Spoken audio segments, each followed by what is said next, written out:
Dear, sa buhay talaga dear, no? Hindi talaga pwede yung mahina ang loob mo, no?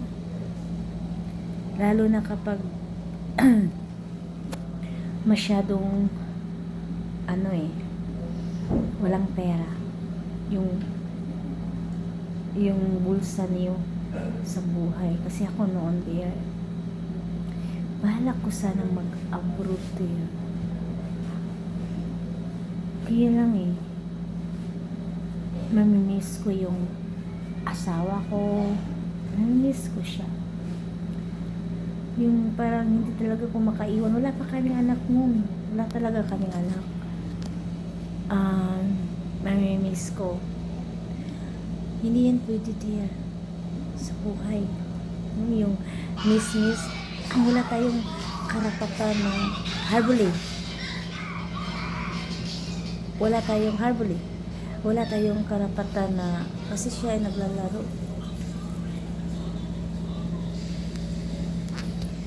Wala tayong karapatan din na yung ipagpatuloy natin yung miss na ganyan, mamimiss mo, gusto mo lang siyang kasama kasi parang mawawala yung lungkot mo kapag naandyan siya. Hindi pwede yun sa katulad natin na kaunti lang talaga yung pera.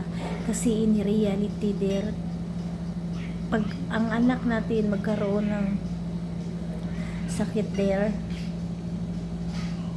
mas mabuti talaga dire na sa komportabling lugar kay komportabling gaya nito yung may aircon there kasi dun sa ward talaga there sobrang init. Hindi yun hindi yun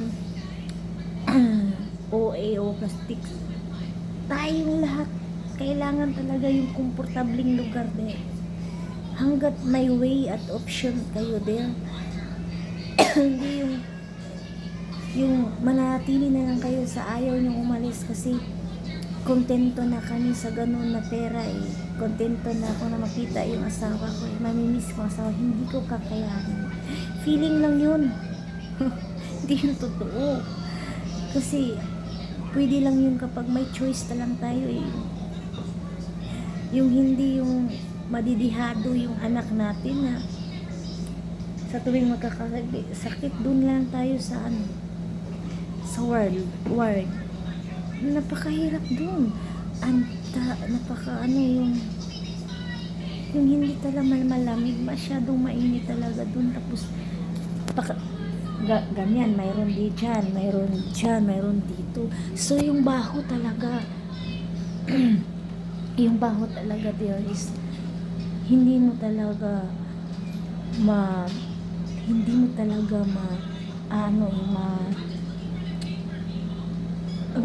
basta ayoko kasi sobrang yung iba't ibang amoy yung maaamoy pero kaya kung may choice, may paraan, malis ka doon ka magtrabaho ka abot kung wala kang dito yung chances sa mga office kasi wala kang natatapos mag-abroad ka, mag-dates ka ganun para may pera talaga at siguraduhin mo yung padadalhan mo yung asawa mo talagang marunong din humawa ko pag hindi tapos mga lasinggero o manunugal wag mo ipapadala wag mo sirain mo yung pamilya mo ikaw na lang ang magsisave ikaw na lang mag-hold sa pera kaya mag-abroad po wag naman yung kahit sino-sino yung padadalhan mo no? Maging ka dear, maging wais ka talaga sa pera dito sa Pilipinas dear, para sa mga anak mo, para makabigay ka, hindi yung magugutom yung anak mo na tinitiis yung gutom, hindi yun madali dear. Yung pag magkasakit yung anak may papacheck up ka, pero kung hindi ko na sinasabi yung mga na talagang wala talaga yung mga tao talagang walang choice, hindi magtiis na lang talaga sa word. Ganun, diba kahit ako kung ganun ang mangyayari sa buhay ko, magtitiis na lang din ako kasi walang choice Kaya advice ko lang sana na hanggang may opportunity, Punta kayo ng abroad, uy, huwag kayong matatakot na mamamatay kayo, uy, hindi, uy. Ha? Ano? Kung time na talaga, time na naman talaga, di ba? Saka, free. So, dun, mag-abroad kayo ng, wala kayong pera, dun kayo sa mga UAE place. Huwag mo pansinin mga ganun na, hindi madali dito, mahirap dito. Eh, yung nagsasabi di, it's nga eh. O kung hindi madali di, umuwi na sila. Pa-uwi effect lang yan eh, yung mga diis na ganun. Alam natin, kaya natin, lalo na kung laki tayo sa hirap. Kaya natin yung mga trabaho dun, di kuryente lahat yun eh. Pa-uwi lang yun. Yung para papansin, parang tingnan na matapang sila. Yung sana yung magbabalak ng abroad, nanghihina, natatakot kasi sinasabi hindi madali.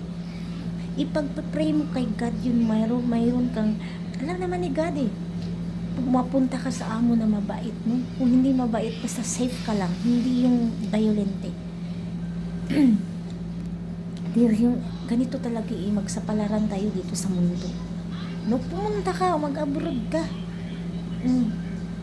Kung may budget ka, punta ka lang Hong Kong, doon sa Hong Kong. Ganun, mga Romania. Ay, no, kung ganun talaga ang buhay din kailangan. Pero kung kontento ka na ganun, okay lang mga hospital sa ward, matitiis naman. Okay lang simple life, sa'yo din na yun. Walang problema dun. Pero kung masyado kayong maintindihin sa anak nyo, magsumikap talaga. No? So, ganun lang talaga, dear. So, bye-bye.